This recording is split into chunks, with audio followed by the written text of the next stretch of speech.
Hi there, it's Robin Norgren, Robin Dreadlocks. Her dreadlocks are out, her hair is taking a break. Look I came across these books. Do you remember Encyclopedia Brown? Oh my gosh, I love Encyclopedia Brown. So I just thought I'd take it way back and I call this the Encyclopedia Brown Chronicles. Okay? The first one is called The Case of the Secret Pitch. All right. So if you're not familiar with Encyclopedia Brown's, it isn't like a choose your own adventure. It's just a very quick story. It helps with reading comprehension in a way because you have to figure out what context clues helps you to solve this little vignette of a mystery, right? So here it is. This one is called The Case of the Secret Pitch. Idaville looked like any other town of its size from the outside.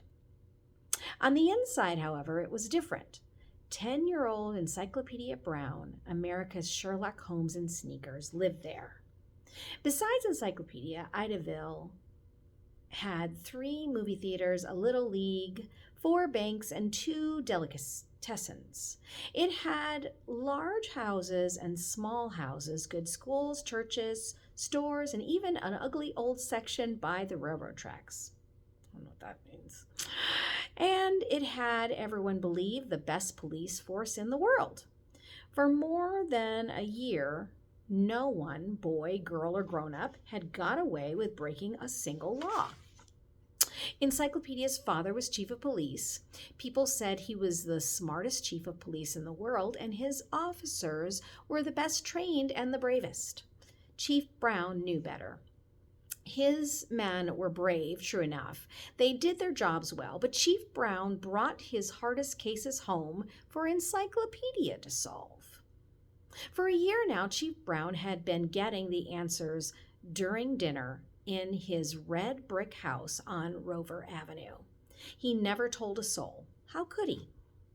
Who would believe that the guiding hand behind Idaville's crime cleanup wore a junior-sized baseball mitt?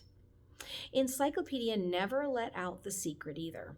He didn't want to seem different from other 5th graders. There was nothing he could do about his nickname, however. An encyclopedia is a book or a set of books filled with facts on all subjects. Encyclopedia had read so many books, his head held more facts than a library. Nobody but his teachers and his parents called him by his real name, Leroy. He was called Encyclopedia by everyone else in Idaville. Encyclopedia did not do all his crime busting seated at the dinner table. During the summer, he usually solved mysteries while walking around. Soon after vacation began, he had opened his own detective business. He wanted to help others.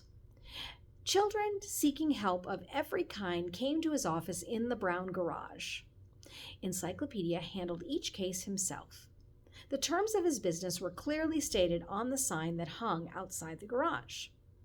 One morning, Speedy Flanagan, the shortest fastball pitcher in Idaville Little League, walked into Brown Detective Agency. He wore a face longer than the last day of school. "I need help," he said, side-arming 25 cents onto the gasoline can beside Encyclopedia. "What do you know about Browning?" "Nothing. I've never browned," replied Encyclopedia. "But once at the beach, I tanned something awful." I mean Robert Browning," said Speedy. "The English poet?" No, said Speedy. "The American League pitcher, Robert Spike Browning." Even Encyclopedia's Aunt Bessie knew of Spike Browning. He was the ace of the New York Yankees pitching staff. "What do you know about him?" asked Encyclopedia. "Do you know what his handwriting looks like?" asked Speedy. "I made a bet with Bugs Meany, my bat against his, that Bugs couldn't get Spike Brownie to buy a secret pitch for $100.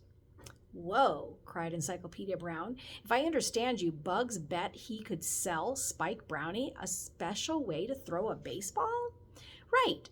Bugs and his father were in New York City the last week in June," said Speedy. "Bugs says he sold Spike Browning his cross-eyed special."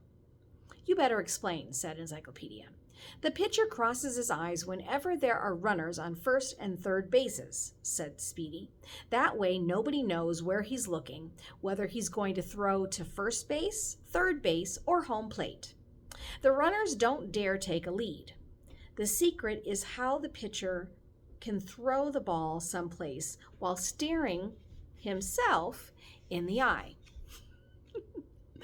Bugs sold the secret. He had a letter from Spike Browning and a check for $100. Phew, said Encyclopedia. I understand you now. You figure Bugs wrote the letter and the check himself to win the bet and your bat. So do I. Let's go see Bugs. Bugs Meany was the leader of the Tigers, a gang of older boys who caused more trouble than itching powder on Friday's wash. In Friday's wash. Since setting up as a detective, Encyclopedia had stopped many of Bugs' shady deals. The Tigers' clubhouse was a tool shed behind Mr. Sweeney's auto body shop. And when Encyclopedia and Speedy arrived, Buzz was leading a discussion on how to beat the bubblegum machine around town. The Tigers' leader broke off to greet Encyclopedia. Get lost, he said. Not until I have a chance to see the letter and check from Spike Brownie, said Encyclopedia. Bug opened a cigar box and passed Encyclopedia a check and a letter. Encyclopedia read the letter. Yankee Stadium, New York, June 31st. Dear Bugs, your cross-eyed pitch is the greatest thing since the spitball. I expect to win 30 games with it this season. For sole rights to the secret of it, I'm happy to enclose my check for $100. Yours truly, Spike Browning. The letter was written on plain white paper. The check, bearing the same date as the letter, was drawn on the First National Bank for $100. Spike will win 50 games this season, said Bugs, and I won one baseball bat from Speedy Flanagan. So, where is it? Where's your bat? Corrected Encyclopedia. Speedy won the bat. You lost. The letter and the check are fakes. I ought to shove those words down your throat, said Bugs, but I'm feeling too good about what I did for the great American game of baseball. Bugs crossed his eyes. Humming to himself, he went into his secret throwing motion. The other Tigers cheered wildly. Man, oh man, sang Bugs. I invented the greatest pitch since Edison threw out the gas lamp. No smart aleck private detective is going to walk in here and call me a liar. Oh, yes, I am, said Encyclopedia. Spike Browning never wrote that letter. The check is a worthless piece of paper. What made Encyclopedia so certain? All right, pause it right here if you want to figure out before you hear the answer.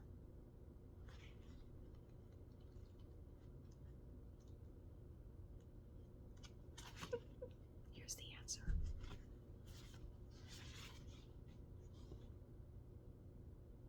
Encyclopedia knew instantly that neither the letter nor the check was written by the Yankee pitcher, Spike Browning, nor by any other grown-up. Both the check and the letter bore the same date, June 31st, but no year was given. And there is no June 31st. June has only 30 days. Shown the error, Bugs could do nothing but admit having written the letter and the check himself.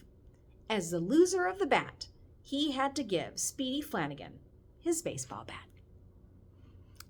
Join me next time for the Encyclopedia Brown Chronicles.